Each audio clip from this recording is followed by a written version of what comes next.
sama membaca tema kita, pengharapan yang tidak mengecewakan, yaitu Roma pasal 5 ayat 5.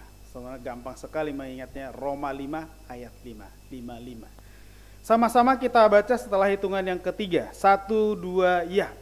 Dan pengharapan tidak mengecewakan, karena kasih Allah telah dicurahkan di dalam hati kita oleh Roh Kudus yang telah dikaruniakan kepada kita. Kita sama-sama berdoa. Bapa yang di surga, Bapa yang kami sembah di dalam Yesus Kristus, terima kasih Tuhan untuk pagi hari ini. Engkau boleh Tuhan mengumpulkan kami bersama-sama, untuk kami boleh merenungkan firman-Mu dan memuji-muji Engkau Tuhan. Jika sebentar kami akan merenungkan firman-Mu, ajari kami Tuhan, bimbing kami, sehingga kami boleh mengerti dan memahaminya, dan menjadi berkat Tuhan firman-Mu di dalam kehidupan kami. Hamba-Mu sendiri Tuhan, biarlah Engkau yang memakai hamba-Mu dengan kuasa Roh Kudus-Mu, sehingga kebenaran-Mu saja yang tersampaikan. Terima kasih Bapa, kami siap mendengarkannya, hanya di dalam nama-Mu Tuhan Yesus Kristus kami berdoa dan mengucap syukur. Amin. Bapak Ibu yang dikasihi Tuhan Yesus Kristus, tema kita pada hari ini dan bulan ini, ini menjadi minggu yang terakhir, dan ini juga menjadi kesimpulan daripada beberapa khotbah yang telah disampaikan, yaitu pengharapan yang tidak mengecewakan. Harapan atau keinginan, kalau nggak salah ya, itu sinonimnya. Keinginan kita atau harapan kita saya yakin pasti ada. Atau mungkin kalau bahasa dulu ya, cita-cita, kalau mungkin orang sekolahan ya, cita-citanya apa atau pengennya itu apa, harapannya itu apa. Nah, di sini kalau kita melihat, dikatakan ayat 5 ini, firman Tuhan mengatakan, pengharapan tidak mengecewakan. Seperti yang kemarin, ada pengharapan yang mengecewakan. Seringkali kita berharap, tahu-taunya enggak seperti yang kita harapkan, ya enggak Bapak Ibu? Kita pengennya A, tahu-taunya hasilnya Z misalnya. Atau kita pengennya Z, tahu-tahu hasilnya A, ya. Sehingga membuat kita kecewa. Atau mungkin biasanya orang membuat kita kecewa. Ya, banyak yang membuat kita kecewa. Pimpinan kita bisa aja membuat kita kecewa. Ataupun bos kita bisa membuat kita kecewa. Pekerjaan pun bisa membuat kita kecewa. Atau mungkin teman kita juga bisa membuat kita kecewa. Tapi di sini kita akan melihat mengapa Yesus dikatakan di sini tidak membuat kita kecewa. Ada alasannya, beberapa alasan di sini yang kita mau lihat, bahwa pengharapan, kita meletakkan harapan tersebut nggak membuat kita akan kecewa, nggak mengecewakan kita, yakinlah. Kenapa tidak mengecewakan kita? Mari kita lihat dikatakan di sana. Dan pengharapan tidak mengecewakan, karena kasih Allah telah dicurahkan di dalam hati kita oleh Roh Kudus yang telah dikaruniakan kepada kita. Karena berarti mengapa tidak mengecewakan? Karena waktu kita masih lemah, Kristus telah mati untuk kita, orang-orang durhaka, pada waktu yang ditentukan oleh Allah. Pertama di sini, bagaimana firman Tuhan ini melihat keberadaan manusia tersebut. Melihat keberadaan, ya kita berarti manusia kan itu. Orang-orang yang telah jatuh dikatakan, karena waktu kita masih lemah. Berarti orang itu lemah. Kita ini lemah. Kita harus memandang diri kita ini, atau kita harus menyadari bahwa diri kita ini lemah. Berhubungan dengan apa? Tentang Allah. Lemah dalam arti apa? Kita berusaha misalnya hidup benar, mau coba hidup benar atau kudus, nggak bakalan bisa. Yakinlah nggak bakalan bisa. Jadi ketika kita jatuh ke dalam dosa, bukan berarti kita oke lah, nggak apa-apa jatuh dosa gitu, enggak. Tapi ketika kita terjerumus atau jatuh, ya jangan sampai putus asa maksudnya di sana. Membuat itu kita tidak bangkit lagi. Di sini makanya dikatakan karena waktu kita masih lemah, berarti kita masih lemah. Apa yang dilakukan Kristus?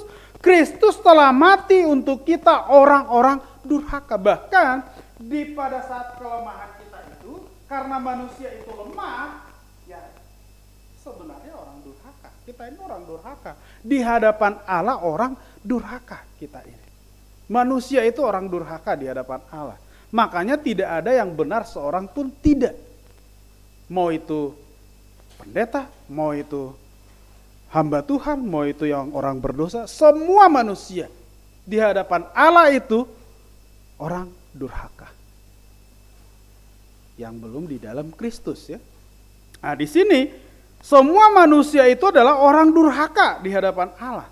Walaupun kita berusaha mencari Allah, kita berusaha menyembah Allah, kalau itu bukan penyembahan yang benar yang ada di dalam Kristus, itu nggak berkenan kepada Allah, itu durhaka maksudnya gitu ya. Jadi semua orang yang belum di dalam Kristus, yang belum menerima atau mengimani Yesus Kristus, itu orang durhaka. Walaupun dia menyembah Allah, sebagaimana ketaatannya, sebagaimana perbuatannya ataupun amalnya dan lain sebagainya kepada Allah, itu tetap di hadapan Allah durhaka. Kenapa? Karena Allah memberikan jalan keluar, jalan satu-satunya itu hanya melalui Yesus. Di luar itu kamu nggak taat kepada saya, ibaratnya begitu. Orang saya kasih jalan sini, kok kamu dari sana gitu? Nggak bisa, pokoknya dari sini. Itu karena akulah jalan kebenaran dan hidup, kata Yesus. Tidak ada jalan lain. Berarti cuma Dia kan itu. Makanya dikatakan di sini, di luar Yesus tersebut, dan pada waktu kita belum menerima Yesus, kita itu orang lemah. Orang durhaka di hadapan Allah. Walaupun kita baik, ya, walaupun kita beramal, walaupun kita menyembah Allah dulu, ya, tapi kita masih menyadari itu perbuatan kita, tetap durhaka. Berarti orang yang tidak taat kepada Allah. Itu tadi, durhaka itu kan orang yang tidak taat, orang yang tidak mendengarkan Allah, orang yang tidak mau menuruti Allah, kan itu durhaka. Ibaratnya, kamu ini anak durhaka kan itu. Kenapa? Karena dia nggak dengarkan apa yang dibilang orang tuanya kan itu. Nah, di sini Allah menyampaikan pesannya itu atau penebusan itu, penyembahan itu hanya di dalam Yesus. Makanya Filipi pasal 2 di situ ya. Sehingga Allah meninggikan Yesus, dikatakan. Dan Allah itu, Yesus itu harus ditinggikan dan setiap lutut harus menyembah Dia. Jadi di luar Yesus itu, kita ini orang durhaka, kita ini orang lemah. Tapi di sana, ketika kita lemah tadi, ketika kita orang durhaka itu, dikatakan Kristus mati buat mereka. Jadi Yesus mati bukan buat orang benar. Yesus mati bukan untuk orang yang baik, enggak. Yesus mati itu untuk orang berdosa. Nah, makanya di ayat 7 ini, di ayat 7 dikatakan, ayat 7 dan 8, ayat 7 aja. Ya. Sebab tidak mudah seorang mau mati untuk orang yang benar, dikatakan. Sebab tidak mudah seorang mau mati untuk orang yang benar. Tetapi mungkin untuk orang yang baik, ada orang yang berani mati. Ada dua di sana dikatakan. Orang yang benar dan orang yang baik. Dikatakan di sana untuk orang yang benar aja, orang susah mau mati, ya enggak? Buat mereka, misalnya maksudnya di sana adalah menggantikan dia. Menggantikan orang yang benar itu. Ya? Apalagi ada semuanya kan berani karena benar. Tapi kalau untuk mati untuk orang itu, mungkin orang hitung-hitung dulu ibaratnya. Sebanding enggak gitu kan?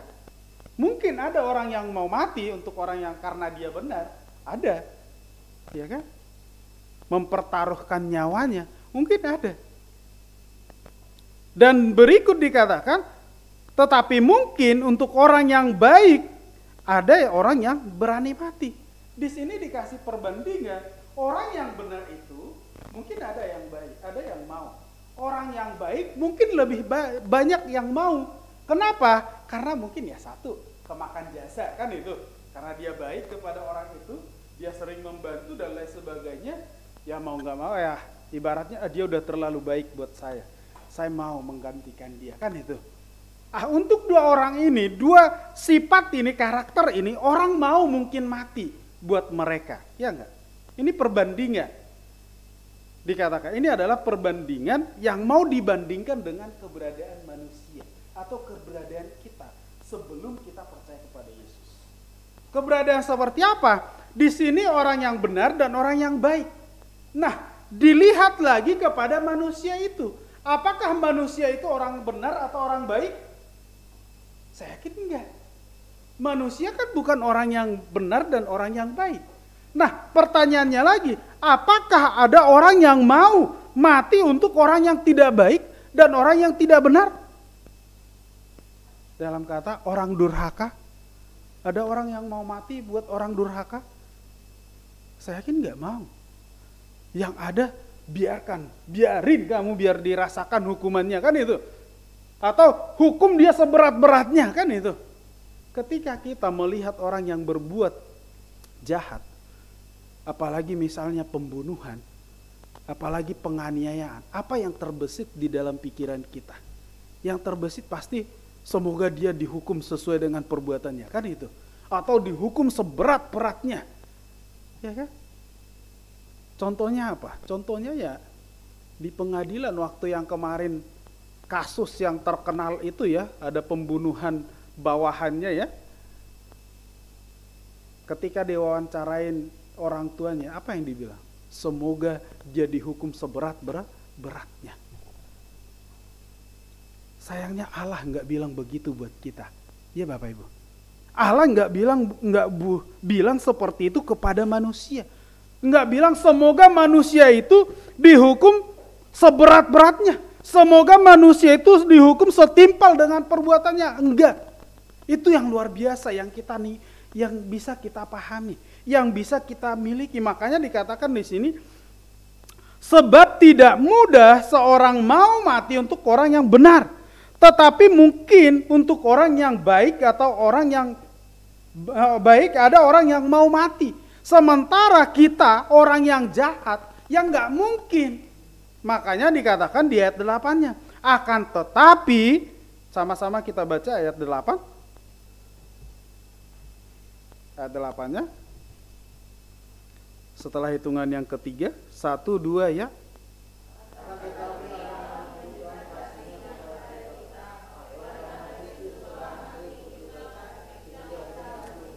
Iya, makanya ini perbandingan daripada ayat yang ke-7 tadi. Sebab tidak mudah seorang mau mati untuk orang yang benar, tetapi mungkin untuk orang yang baik ada orang yang berani mati. Kita bukan orang yang benar, bukan orang yang baik. Kita bahkan orang yang durhaka di hadapan Allah, orang yang berbuat dosa di hadapan Allah. Makanya dikatakan akan tetapi Allah menunjukkan kasih-Nya kepada kita. Oleh karena Kristus telah mati untuk kita ketika kita masih berdosa. Bukan ketika kita benar, ketika kita baik, kita beramal dan lain sebagainya, tidak. Bahkan Kristus dikatakan akan tetapi Allah menunjukkan kasih-Nya kepada kita oleh karena Kristus telah mati untuk kita ketika kita masih berdosa. Kristus mati bukan buat orang benar. Kristus mati buat kita orang berdosa. Maka pengharapan kita itu bukan pengharapan yang mengecewakan. Kristus mati bukan karena kita benar. Kristus mati bukan karena kita baik. Kristus mati bukan karena kita rajin ke gereja, rajin berbakti, rajin beramal, rajin berbuat baik, enggak. Kristus mati karena kita memang orang-orang yang tidak layak untuk dikasihi, yang sebenarnya layak dimurkai Allah. Kenapa? Karena ada murka Allah. Jadi jangan salah juga, ada enggak sih kemurkaan Allah itu? Ada murka Allah, ada amarah Allah. Contohnya Sodom dan Gomora. Allah murka dengan Sodom dan Gomora, mendatangkan hujan apa? Hujan api. Ya kan? Air bah. Ketika Allah marah, Dia mendatangkan air bah. Ya kan? Hanya 8 orang yang selamat. Ketika Allah murka luar biasa. Dan sesungguhnya manusia itu memang mengalami hal seperti itu. Makanya dikatakan di sana di ayat 9-nya, lebih-lebih karena kita sekarang telah dibenarkan oleh darahnya, kita pasti akan diselamatkan dari murka Allah. Dan ada murka Allah yang paling maksimal nanti, yaitu penghakiman untuk seluruh dunia. Penghakiman untuk semua manusia. Kita dihakimi. Kita dihakimi. Manusia itu dihakimi. Tapi puji Tuhan kita tidak ikut di dalam penghakiman itu. Kenapa? Karena ketika dihakimi, dia melihat apakah ada Yesus atau tidak. Itu penghakimannya. Dan Yesus sendiri adalah hakimnya. Ya kan? Ketika datang pada murka Allah nanti, penghakiman adalah dilihat. Ada Yesus gak di dalam hatinya? Kalau ada, silahkan. Sudah disediakan Yesus tempatnya sendiri. Yang tidak ada, ya silahkan masuk ke tempat kamu sendiri. Kan itu. Makanya kemarin khotbah saya yaitu Yohanes pasal 14 ya. Jangan gelisah dan janganlah khawatir dan gelisah hatimu. Sebab saya pergi ke tempat Bapa yang di surga, menyediakan tempat bagimu. Ketika sudah selesai, saya akan datang kembali menjemput kamu. Yesus sudah menyediakan tempat kepada mereka, bukan kepada orang yang percaya kepadanya. Makanya terhindar dari murka Allah. Sedangkan orang yang tidak ada di dalam Kristus ini, ya dia akan ke murka Allah. Yaitu apa? Neraka tersebut. Jadi ke neraka itu bukan masalah baik atau tidak. Itu ya. Itu harus kita lepaskan dulu, itu harus ada di dalam pemikiran kita dulu. Masalah ke neraka bukan masalah saya baik atau enggak. Enggak. Masalah ke neraka dia ada Yesus atau tidak. Kenapa? Kalau dia ada Yesus, Yesus menyediakan tempat buat dia. Kalau tidak ada Yesus, ya dia akan ada tempatnya yaitu murka Allah. Makanya akulah jalan satu-satunya. Tidak ada jalan lain yang datang kepada Bapa kalau tidak melalui aku, kata Yesus. Dan kalau ada sudah Yesus di dalam kita, ya kita masuk ke tempat Yesus, bukan ke murka Allah gitu ya. Inilah yang dikatakan di sini. Akan tetapi Allah menunjukkan kasih-Nya kepada kita oleh karena Kristus telah mati untuk kita ketika kita masih berdosa. Lebih-lebih karena kita sekarang telah dibenarkan oleh darah-Nya, kita pasti akan diselamatkan dari murka Allah. Jadi yang pertama, kita lihat keberadaan kita sebelum ada di dalam Kristus. Sebelum ada di dalam Kristus, kita ini adalah orang-orang durhaka. Jadi gimana dong orang yang tidak menyembah Yesus? Ya, firman Tuhan menjawab. Ya, gimana mereka? Dan orang yang ada di dalam Kristus di sini dikatakan, ya, mendapat kasih karunia Allah. Dia mati buat kita. Makanya kematian Yesus itu luar biasa buat kita. Nah, yang kedua tadi, lebih-lebih berarti ada kelebihan, ada hal yang luar biasa lagi. Selain daripada kasih-Nya itu, selain daripada tadi yang dicurahkan kepada kita, kita dibenarkan. Lebih-lebih karena kita sekarang telah dibenarkan oleh darah-Nya, kita pasti akan diselamatkan dari murka Allah.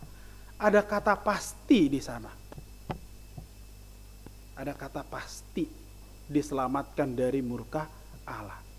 Jadi sebenarnya orang yang sudah ada di dalam Kristen tidak ada kata mudah-mudahan masuk surga. Mudah-mudahan diterima amal dan ibadahnya, enggak ada begitu. Kenapa? Karena firman Tuhan mengatakan pasti akan diselamatkan dari murka Allah, kemarahan Allah.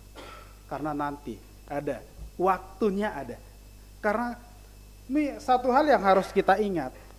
Zaman sekarang ini kalau kita ikuti yaitu dispensasi. Zaman ini zaman kasih karunia. Jadi seolah-olah apa yang dilakukan manusia itu ya bebas gitu. Enggak langsung dihukum, enggak langsung dihajar Tuhan.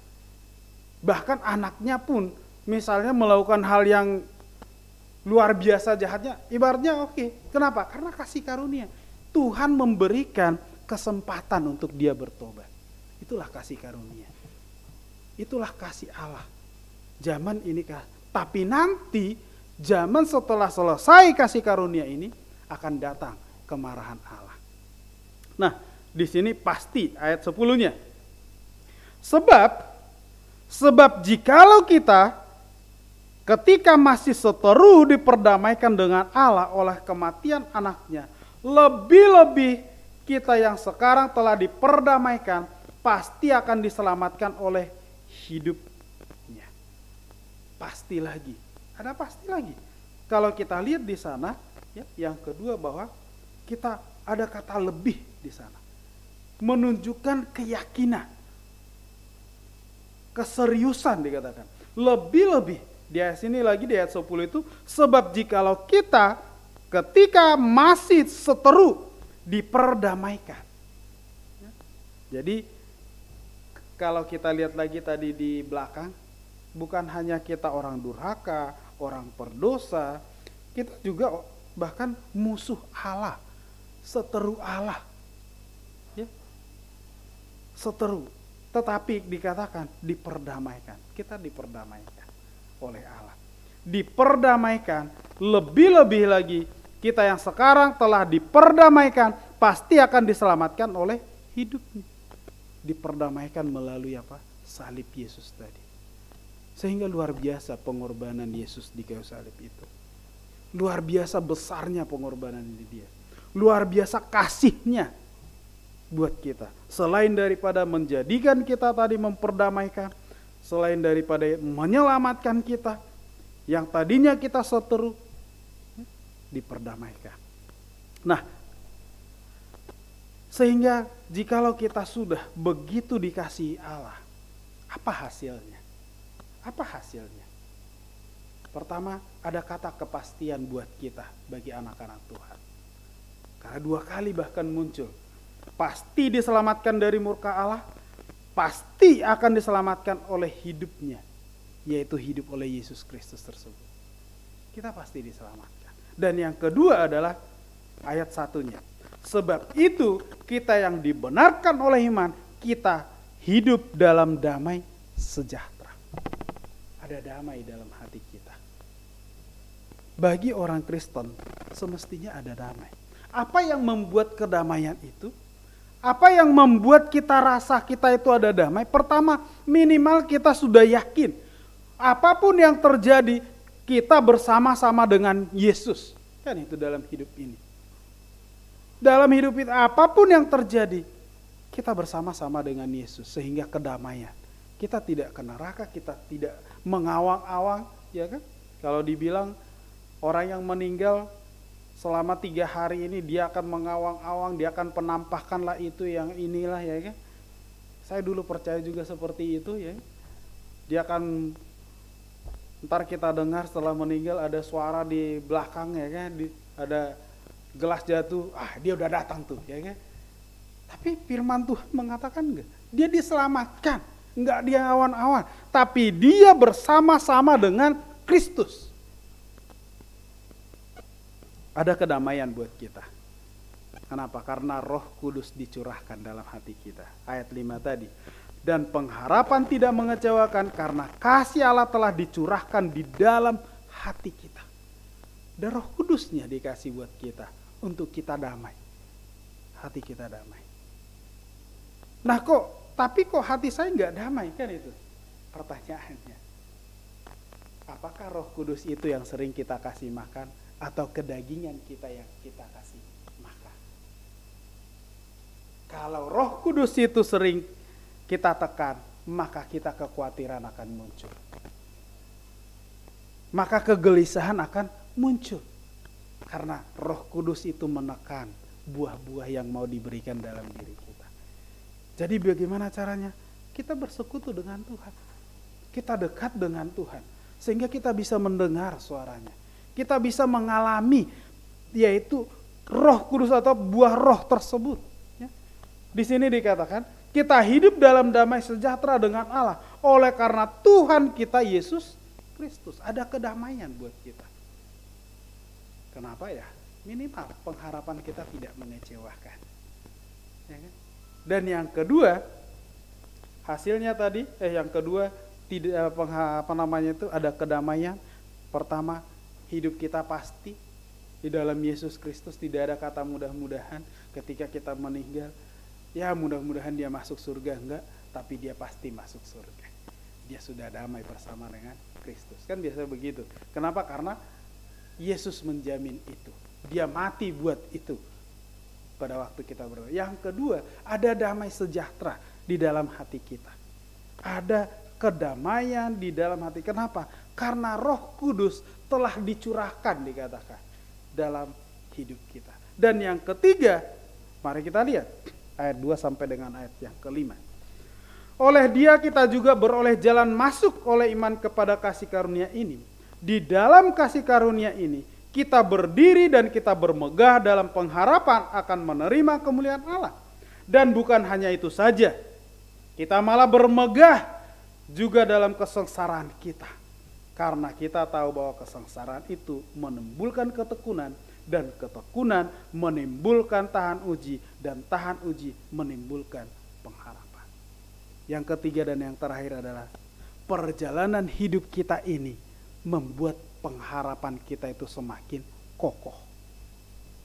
Di sini diakui, kita akan diuji. Perjalanan hidup kita akan diuji. Ya kan? Kehidupan kita mungkin akan pasang surut, pasti. Di sini juga dikatakan. Dan bukan hanya itu saja, kita malah bermegah, tetapi beda. Pola pikir kita atau pemandangan kita jadi berbeda. Tadinya kita mungkin kecewa, tadinya kita mungkin stres, pusing dan lain sebagainya. Tetapi di sini malah kita bermegah itu bangga, atau misalnya, wah, saat ini berarti inilah kalau saya sendiri, oh berarti saya diuji begini. Oh saat ini berarti inilah tantangan saya, supaya saya bisa lebih sabar. Dan dengan itu Tuhan melihat iman kita, kan itu. Dan bukan hanya itu saja, kita balam bermegah juga dalam kesengsaraan kita, karena kita tahu bahwa kesengsaraan itu menimbulkan ketekunan, dan ketekunan menimbulkan tahan uji. Karena kita pasti akan diuji. Bagaimana Allah mau melihat kualitas iman kita kalau kita tidak pernah diuji? Ya kan? Bagaimana? Misalnya kami seorang guru. Hal yang paling relevan untuk melihat kualitas anak-anak kami dan memberikan rapotnya, ya pasti dengan ada ujian. Ya kan? Bahkan ujiannya itu untuk menentukan, melihat kualitasnya itu luar biasa, harus diadakan semakin ketat bahkan. Kemarin kami ngobrol-ngobrol dengan Bapak Kepala Sekolah, karena kebetulan Kepala Sekolah kami sekarang ini lumayan care lah. Dia selalu, kalau dulu itu enak juga sih ya dulu. Cuma dia selalu di ruangan dia di kantor. Kalau sekarang karena udah ganti, tiap pagi tuh selalu ngobrol di ruang guru, datang ya kan. Dia datang, gimana Pak Guntur? Dia datang juga ke tempat yang lain, guru-guru yang lain. Jadi enak gitu. Kemarin bahkan dia berdiskusi dengan kami ya, masalah anak-anak ini tentang handphone. Ya. Karena ya ketika kami mengadakan ujian, ya mereka udah lebih pintar kalau menggunakan internet. Sementara zaman sekarang ujian itu pakai handphone gitu. Dan mereka kan lebih canggih lah itu. Ada yang langsung tinggalkan halaman itu, udah di copy langsung copy ke sini udah keluar jawabannya. Itu menjadi keluhan kan itu, tinggalkan chat. Ibaratnya udah dia cuman tekniknya doang, untuk masalah penghafalan udah dari Google dia tanya gitu lah. Ya kan? Sehingga ya gimana solusinya? Nggak mungkin juga kembali ke kertas gitu kan? Ada muncul, ya udah kita pakai Esambro gitu kan? Sama yang kedua kita pakai alamat URL gitu kan? Jadi mereka nggak bisa sama sekali buka internet, tetapi pakai offline, tapi pakai URL, yaitu alamat wifi gitu, supaya nggak bisa berselancar. Tujuannya sebenarnya apa? Enggak, tujuannya saya yakin bukan menekan anak-anak itu, enggak, ya kan? Enggak. Tujuannya guru itu bukan menekan supaya kamu itu jeblok nilainya, enggak. Supaya kamu itu ya nilainya jelek, enggak. Tujuannya supaya kualitas daripada anaknya itu terbaca, kan itu. Sehingga ketika kita tahu kualitasnya, kita paham kemampuan anak ini sampai sekian, gitu kan? Sehingga kita bisa apa? Menanganinya, kan itu. Oh, kualitas berarti ini masih kurang. Kita tangani, kita kasih privat misalnya. Demikian juga dengan hal kerohanian. Allah memberikan kita ujian, memberikan kita godaan. Tujuan Allah bukan mau menjatuhkan kita. Ya kan? Enggak. Tujuan Allah itu bukan mau menjatuhkan, oh supaya si Guntur ini jatuh ke dalam dosa. Enggak. Supaya si Guntur ini nanti, dia keluar dari pelayanan. Atau supaya si Guntur ini nanti, tergeletak. Enggak. Tujuan Allah memberikan kita, bagaimana nih? Mampu atau enggak? Sehingga dia mencurahkan kasihnya sesuai dengan porsinya kita. Inilah yang dikatakan, makanya dan tahan uji menimbulkan pengharapan. Apakah kita tahan uji, kan itu kira-kira. Oh, dikasih nih persoalan yang cukup besar, ya kan? Contohnya ya saya lah, dikasih ini ujian kesabaran. Saya bilang kemarin di jam doa, dari tahun 2015 sampai dengan 2023. Ngajar secara maksimal tapi status tidak maksimal, kan itu. Dikasih kesabaran, gimana, sabar enggak ini, kan itu. Saya kan Tuhan sudah menyediakan yang terbaik. Buktinya Tuhan pelihara cukup kebutuhan kan. Cukup masalah kehidupan. Cuman sabar enggak ini, memang seringkali membuat enggak sabar. Seringkali mau berontak gitu ya kan. Seringkali pengen kabur gitu kan. Sama seperti ilustrasi yang dikasih kemarin, saya ngikut di kebaktian jam doa, dia kasih istri ya. Sebenarnya Tuhan udah sediakan di padang gurun itu ya, ada pria ya, cari ya kan air, dilihat di sana ada air netes titik-titik. Ya, Tuhan belokkan ke sebelah kiri gitu. Enggak, bukan yang sana, ke sini loh. Gitu. Tapi tetap berontak, ke sini loh gitu kan. Tetap berontak. Padahal Tuhan sudah sediakan yang terbaik di sana. Gitu. Disinilah dikatakan, apakah kita tahan uji? Dan di kehidupan kita inilah Tuhan melihat iman kita. Tuhan melihat nanti bagaimana upah kita. Segimana kualitas daripada kekristenan kita. Dan tujuannya adalah pengharapan kita semakin tinggi. Bukan mau menjatuhkan kita, tidak. Bukan mau membuat kita tergeletak, tidak. Tapi tujuannya adalah supaya pengharapan kita semakin tinggi. Makanya di ayat 5-nya langsung, dan pengharapan tidak mengecewakan karena kasih Allah telah dicurahkan buat kita. Sama-sama kita baca ayat 5-nya setelah hitungan yang ketiga. 1, 2, ya. Dan pengharapan tidak mengecewakan karena kasih Allah telah dicurahkan di dalam hati kita oleh Roh Kudus yang telah dikaruniakan kepada kita. Pengharapan kita tidak mengecewakan Bapak Ibu. Kenapa? Karena Allah luar biasa mengasihi kita. Bahkan anaknya dikasih buat kita. Kalau kita lihat tadi, kita sudah lihat keberadaan kita begitu durhakanya. Dan bukan karena kita baik dan benar, tapi karena kasih Allah yang luar biasa dicurahkan kepada kita. Dan yang kedua, hasilnya apa? Kita ada kepastian dalam hidup ini. Dalam kehidupan kita nanti, ada kepastian dalam hidup kita. Yang kedua, ada damai sejahtera dalam hidup kita. Kenapa? Bukan karena kita berusaha damai, itu enggak. Itu karena kerja Roh Kudus dalam hidup kita. Karena Roh Kudus yang berkarya dalam hidup kita. Dan yang ketiga adalah apa yang kita lakukan saat ini di dalam ujian iman kita, tujuannya untuk pengharapan kita. Untuk kasih Allah yang telah dicurahkan buat kita.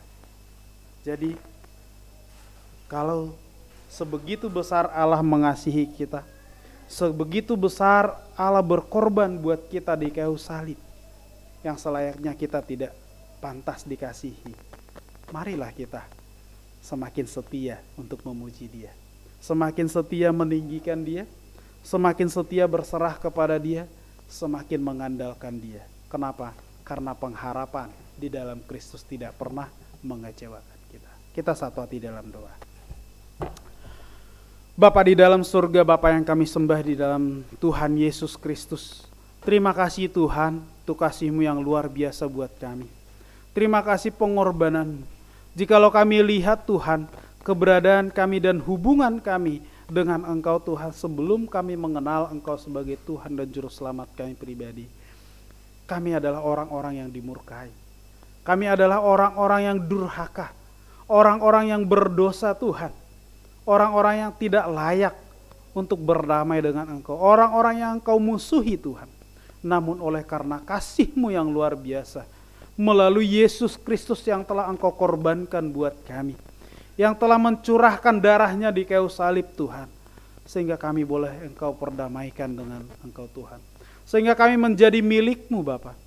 Sehingga kami Tuhan bahkan bermegah oleh karena kasih karunia tersebut Bapa. Karena kami boleh menghadap Engkau dengan tahta kasih karunia-Mu yang luar biasa. Kami boleh memiliki Tuhan kepastian dalam hidup ini. Kami boleh memiliki kepastian dalam hidup kami yang akan datang nanti juga Tuhan, ketika kami meninggal dunia. Dan kami juga Tuhan boleh memiliki damai sejahtera, oleh karena Roh Kudus-Mu memberikan kedamaian bagi kami. Dan kami juga Tuhan, melalui kehidupan kami, pengharapan kami semakin tidak mengecewakan. Pengharapan kami semakin pasti. Karena setiap ujian-ujian yang kami lalui, karena kasih-Mu sebenarnya yang Kau tunjukkan buat kami. Terima kasih Bapa untuk firman-Mu. Di dalam nama-Mu Tuhan Yesus Kristus, kami berdoa dan mengucap syukur. Amin.